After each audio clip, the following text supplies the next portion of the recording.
Hello everyone, हम class 10th का second chapter पढ़ रहे थे एसिड बेसिस एंड सॉल्ट, जिसके अंदर हम अभी तक इंट्रोडक्शन कंप्लीट कर चुके हैं। सेकेंडली हम इंडिकेटर कंप्लीट कर चुके हैं और आज हम यहाँ पर पढ़ेंगे केमिकल प्रॉपर्टीज ऑफ एसिड्स कि एसिड कौन कौन सी केमिकल रिएक्शंस को शो करता है। वही क्या हो जाएगी बच्चों यहाँ पे केमिकल प्रॉपर्टीज ऑफ एसिड।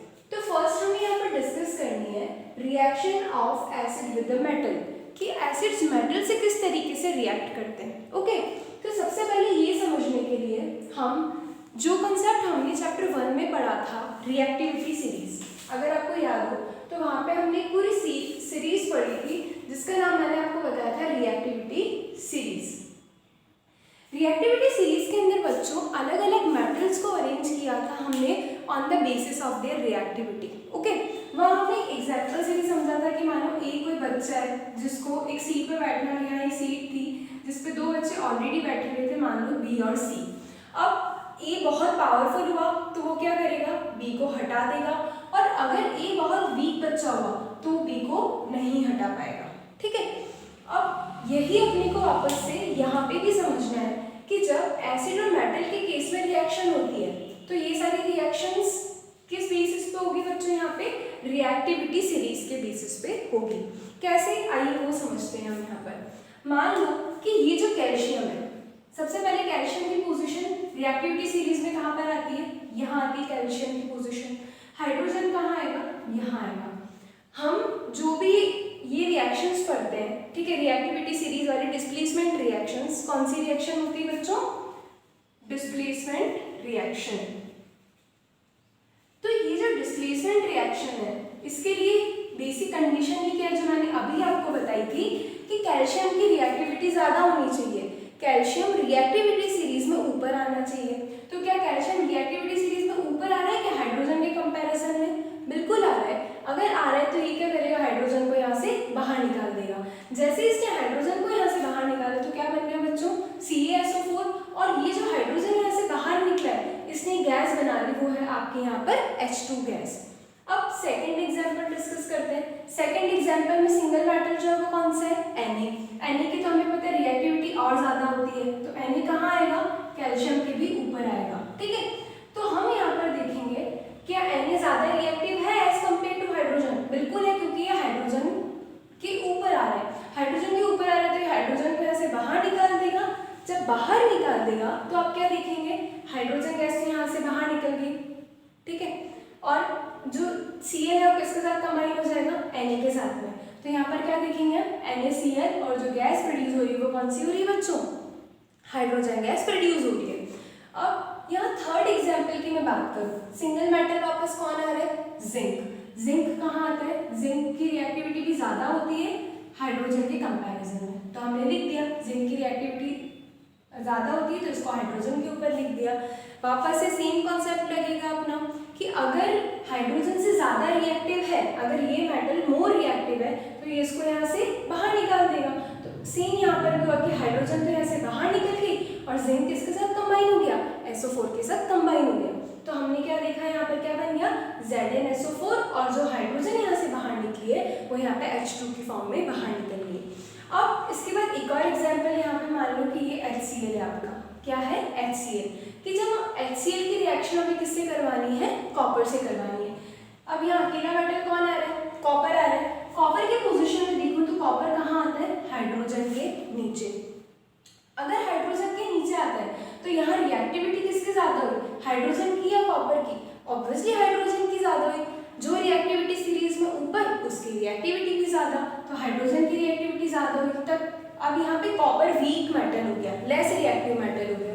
तो लेस रिएक्टिव मेटल होने की वजह से क्या ये हाइड्रोजन को बाहर निकाल सकता है क्या, नहीं निकाल सकता। ये कमजोर है तो नहीं निकाल पाएगा, तो हम देखेंगे कि यहाँ पर कोई भी रिएक्शन नहीं हो रही है। ओके, तो ये जो सारी रिएक्शंस हैं इसमें कौन सा कॉन्सेप्ट लग रहा है आपका, डिस्प्लेसमेंट रिएक्शन वाला कॉन्सेप्ट। कौन सा कॉन्सेप्ट लगेगा बच्चों यहाँ पे आपका, डिस्प्लेसमेंट रिएक्शन वाला कॉन्सेप्ट। तो यहाँ पर आप एक इंपॉर्टेंट नोट करके या फिर ऐसा कुछ बना के आप यहाँ पे कौन सी रिएक्शन लिख सकते हैं बच्चों, इन्हें डिस्प्लेसमेंट रिएक्शन। कौन सी रिएक्शन लिखेंगे आप इन्हें, डिस्प्लेसमेंट रिएक्शन। अब इसके बाद मैं बात करूँ कि इन जनरल फॉर्मेट क्या होता है इसका, तो यहाँ पे हमने क्या देखा, एसिड। ये सारे क्या थे बच्चों, यहाँ पर एसिड्स थे।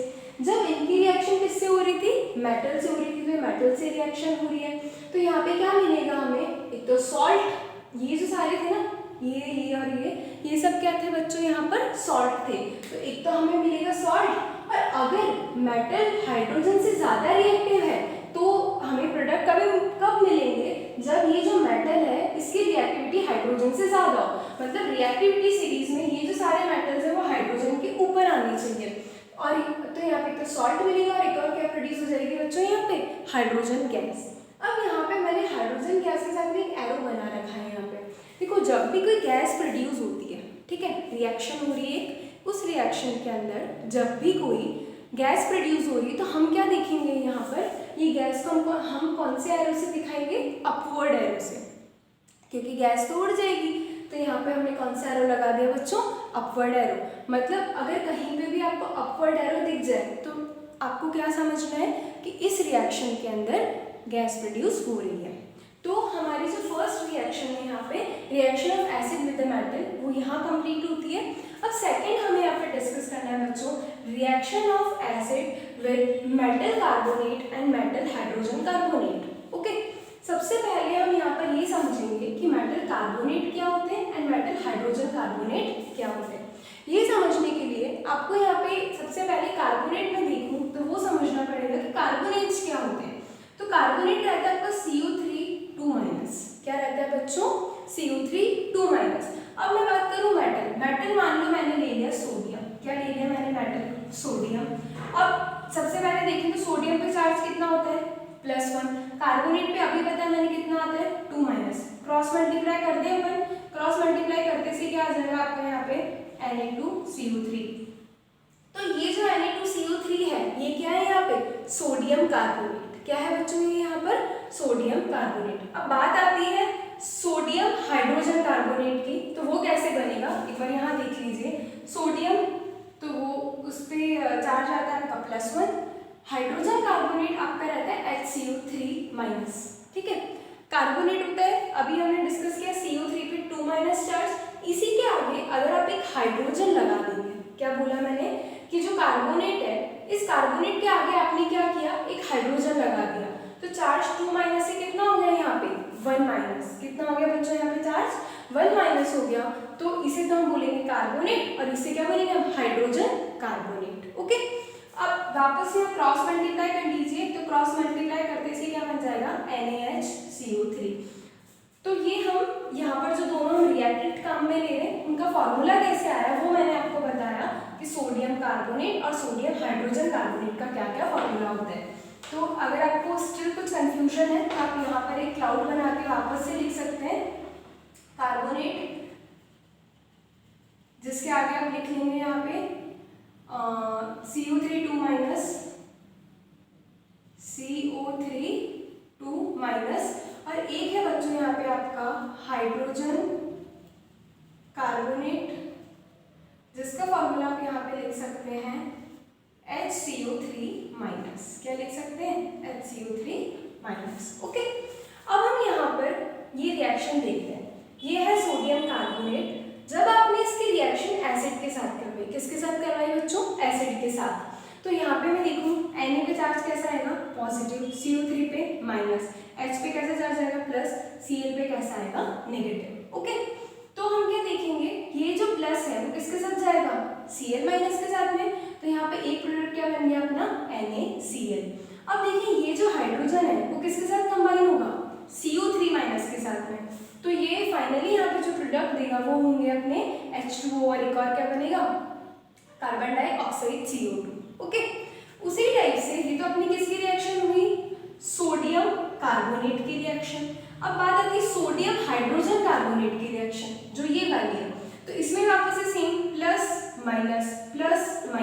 ओके, Na+ किसके साथ जाएगा बच्चों, Cl- के साथ में, तो क्या प्रोडक्ट बन जाएगा NaCl, H और यहाँ पे CO3-, ठीक है, यहाँ पे H और ये HCl CO3 माइनस कंबाइन होगा तो ये वापस से क्या देंगे हमें यहाँ पे H2 और CO2।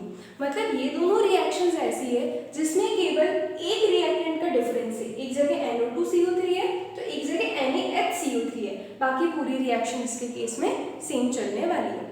अब यहाँ पर आता है कि यहाँ पे जो CO2 प्रोड्यूस हो रही है इसे आप कैसे कंफर्म कर सकते हैं, क्या हो रहा है यहाँ पे CO2 प्रोड्यूस हो रही है। मान लीजिए कि ये आपकी टेस्ट ट्यूब है, इस टेस्ट ट्यूब में रिएक्शन हुई और यहाँ से जो गैस प्रोड्यूस हो रही है वो कौन सी बच्चों यहाँ पे कार्बन डाइऑक्साइड। तो आपने क्या करा, सबसे पहले तो आपने यहाँ पे कॉर्क लगा दिया, क्या लगा दिया, कॉर्क लगा दिया। इस कॉर्क में बहुत छोटा सा होल रहेगा, उस होल से हमने एक ट्यूब ली और उस ट्यूब को, वो ट्यूब कुछ इस तरीके से इसका शेप होता है, ठीक है। ये क्या करेगी, ये ट्यूब यहाँ से जो भी गैस प्रोड्यूस हो रही है उसको कहाँ पास कर देगी, एक और टेस्ट ट्यूब होगी यहाँ पे इसके अंदर, ठीक है। क्या बोला मैंने, सबसे पहले ये जो रिएक्शन है वो कहाँ करवाई आपने, इस टेस्ट ट्यूब में करवाई। अब जैसे ही इस टेस्ट ट्यूब में रिएक्शन हुई तो गैस, अगर यहाँ पे कोई कॉर्क नहीं होगा तो सारी की सारी गैस बाहर निकल जाएगी। तो हमने क्या करा, हमने कॉर्क लगा दिया इसके ऊपर, क्या लगा दिया बच्चों यहाँ पे हमने एक कॉर्क। ये जो कॉर्क है इसमें छोटा सा होल होगा, उस होल के थ्रू हमने इस तरीके की एक ट्यूब होती है जो हमने फिक्स कर दी। तो ये ट्यूब क्या करेगी, जितनी भी सारी कार्बन डाइऑक्साइड निकल रही है वो सारी निकल के कहाँ चली जाएगी, इस वाली टेस्ट ट्यूब के अंदर चली जाएगी। अब ये जो टेस्ट ट्यूब है, इस टेस्ट ट्यूब के अंदर मैंने ले रखा है यहाँ पे लाइम वाटर। क्या ले रखा है बच्चों, ये है आपका क्या है, ये लाइम वाटर। इस लाइम वाटर में जैसे ही कार्बन डाइऑक्साइड गैस पास होगी, यहाँ से आपकी जो गैस प्रोड्यूस हो रही है वो कौन सी है, CO2 गैस है। ये CO2 गैस जैसे इस लाइम वाटर के अंदर जाएगी तो ये लाइम वाटर कैसा हो जाएगा, it turns lime water milky.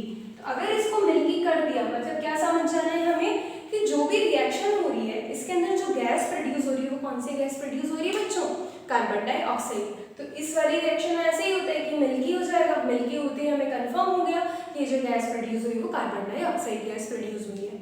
तो इसके ये वाला जो है अभी अपनी ये रिएक्शन यही कंप्लीट होती है बच्चों। तो यहाँ पर हमें एसिड की नेक्स्ट केमिकल रिएक्शन पढ़नी है। थर्ड है यहाँ पे reaction of acid and base, कि एसिड और बेस किस तरीके से रिएक्ट करते हैं। सबसे पहले ये समझने के लिए हम इसका एक एप्लीकेशन डिस्कस करेंगे। उसमें हम पढ़ेंगे बच्चों कि जैसे जब भी आप बहुत ज़्यादा खा लेते हैं तो आपको एसिडिटी की प्रॉब्लम हो जाती है, मतलब आपको गैस बनने लग जाएगी। तो उस कंडीशन में क्या होता है कि आपके स्टमक में बहुत ज़्यादा एसिड प्रोड्यूस होने लग जाता है। क्या होने लग जाता है, ज़्यादा एसिड प्रोड्यूस होने लग जाता है, जो ज़्यादा फूड आपने खाया उसको डाइजेस्ट करने के लिए। अब इस कंडीशन में आप या तो इनो या फिर क्या लेंगे, डाइजीन, इन दोनों में से कुछ न कुछ लेंगे आप अपनी एसिडिटी की प्रॉब्लम को सॉल्व करने के लिए। तो ये जो दोनों है ये क्या होते हैं बच्चों, यहाँ पर बेस होते हैं। तो ये जो बेस होगा वो किसको न्यूट्रलाइज कर देगा, यहाँ पे एसिड को न्यूट्रलाइज कर देगा, और जो एसिडिटी की प्रॉब्लम आपको हो रही थी अब वो नहीं होगी। तो हम यहाँ पर क्या देख रहे हैं कि किस तरीके से ये एक दूसरे को बैलेंस कर रहे हैं। ये एक दूसरे को बैलेंस कर रहे हैं मीन्स ये न्यूट्रल कर रहे हैं। इसीलिए एसिड और बेस के बीच में जो रिएक्शन होती है उसे हम कौन सी रिएक्शन बोलते हैं बच्चों, न्यूट्रलाइजेशन रिएक्शन। इसीलिए मैंने लिखा इस रिएक्शन के नीचे कि ये जो रिएक्शन होती है वो कौन सी होती है बच्चों, न्यूट्रलाइजेशन रिएक्शन। क्योंकि जब भी एसिड और बेस के बीच में रिएक्शन होती है तो ये दोनों एक दूसरे के इफेक्ट को खत्म कर देते हैं, इसलिए ये रिएक्शन को हम न्यूट्रलाइजेशन रिएक्शन भी बोलते हैं। अब यहाँ पे नेक्स्ट में देखूँ कि जब एसिड और बेस के बीच में रिएक्शन हो रही है तो क्या क्या बन रहा है, एक तो सॉल्ट बन रहा है, एक और वाटर बन रहा है। तो यहाँ पर एक एग्जाम्पल से हम समझते हैं कि एसिड और बेस के बीच में रिएक्शन कैसे होती है। यहाँ पे ये जो एसिड है ये लिया है बच्चों मैंने यहाँ पे हाइड्रोक्लोरिक एसिड। कौन सा एसिड लिया है बच्चों मैंने यहाँ पे, हाइड्रोक्लोरिक एसिड। अब ये जो NaOH है, NaOH मैंने यहाँ पे लिया है जिसको हम बोलते हैं सोडियम हाइड्रोक्साइड। क्या बोलते हैं बच्चों यहाँ पे, इसको हम सोडियम हाइड्रोक्साइड बोलते हैं। अब हम देखेंगे कि हाइड्रोजन जिस पे आएगा पॉजिटिव चार्ज, क्लोरीन पे आएगा नेगेटिव चार्ज। Na की बात करूँ तो पॉजिटिव चार्ज और OH की बात करूँ तो कौन सा चार्ज आ जाएगा बच्चों, नेगेटिव चार्ज आ जाएगा। अब जैसे ही यहाँ पे रिएक्शन होगी तो ये प्लस किसके साथ कंबाइन होगा, OH माइनस के साथ में। तो क्या प्रोडक्ट मिल जाएगा बच्चों हमें यहाँ पे, H2O। और H2O क्या होता है, वाटर होता है। तो एक प्रोडक्ट तो हमें ये मिल गया। अब इसके बाद जो Cl माइनस है वो किसके साथ कंबाइन होगा यहाँ पे, Na प्लस के साथ में। तो क्या मिल जाएगा हमें यहाँ पे NaCl। NaCl को हम और क्या बोलते हैं, सोडियम क्लोराइड। क्या बोलते हैं बच्चों, सोडियम क्लोराइड। क्या आप देख पा रहे हैं कि जब एसिड और बेस इन दोनों के बीच में रिएक्शन हुई तो एक तो हमें क्या मिल गया सॉल्ट और एक हमें यहाँ पर क्या मिल गया वाटर। ठीक है, तो इन जनरल आप इसका फॉर्मेट क्या लर्न कर सकते हो, when acid and base reacts then it gives salt and water.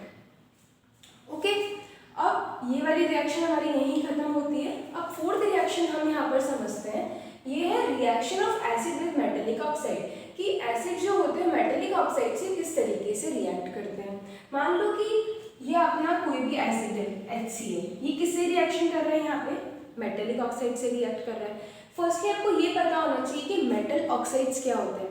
ऐसे ऑक्साइड्स मतलब जिसके अंदर मतलब जब भी ऑक्सीजन किसी मेटल से रिएक्ट करता है तो हमें वहाँ पे क्या मिलता है, मेटल ऑक्साइड। जैसे मैं बात करूँ कि Na जब ये O2 से रिएक्ट करेगा तो यहाँ पर क्या देगा हमें Na2O, तो यहाँ पे मेटल भी है और ऑक्सीजन भी है, इसलिए इसको हम यहाँ पे क्या बोलेंगे बच्चों, मेटल ऑक्साइड। क्या बोलेंगे इसे हम यहाँ पे, मेटल ऑक्साइड बोलेंगे। तो इसके बाद यहाँ पे हमें ये पता होना चाहिए कि मेटल ऑक्साइड्स जो होते हैं वो हमेशा कैसे होते हैं बच्चों, बेसिक नेचर के होते हैं। कैसे नेचर के होते हैं, बेसिक। अब ये बेसिक है तो किससे रिएक्ट कर सकते हैं, ऑब्वियसली एक एसिड से ही रिएक्ट करेगा। तो हम यहाँ पे क्या देखेंगे, when acid and base both of them reacts then we find salt and water is formed. इस रिएक्शन में क्या हो रहा था, एसिड और बेस रिएक्ट कर रहे थे तो सॉल्ट एंड वाटर मिल रहा था। यहाँ पर रिएक्शन एसिड और मेटल ऑक्साइड के बीच में फिर भी हमें सॉल्ट एंड वाटर मिल रहा है। ऐसा क्यों हो रहा है, क्योंकि जो मेटल ऑक्साइड है वो भी कैसे हैं, they are itself basic in nature, इसलिए हमें यहाँ पे सॉल्ट एंड वाटर मिल रहा है। अब यहाँ पे ये एग्जाम्पल हम डिस्कस करते हैं। इस एग्जाम्पल में देखें तो कॉपर एक मेटल है, तो ये क्या लिखा हुआ है, कॉपर ऑक्साइड। क्या बच्चों ये यहाँ पे कॉपर ऑक्साइड।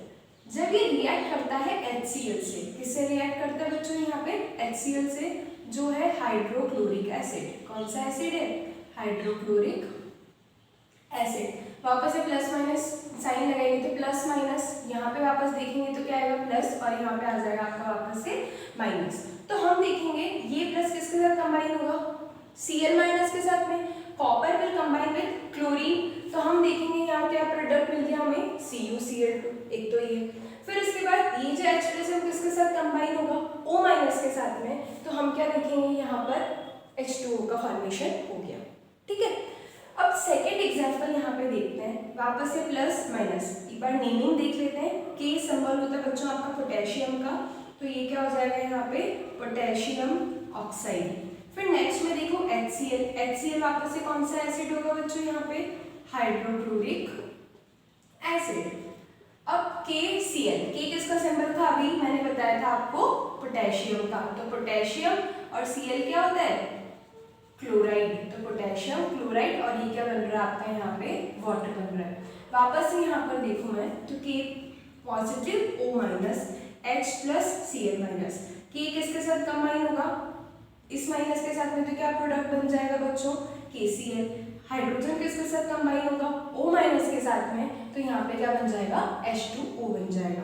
ओके, बस ये जो पूरी रिएक्शन है, फोर्थ रिएक्शन, इसमें आपको ये ध्यान रखना है कि मेटल ऑक्साइड जो होते हैं they are itself a base, और जब वो खुद ही बेस है तो किससे रिएक्शन करेंगे, एसिड। तो ये रिएक्शन वही न्यूट्रलाइजेशन रिएक्शन ही हो गई, एसिड और बेस के बीच में एक रिएक्शन।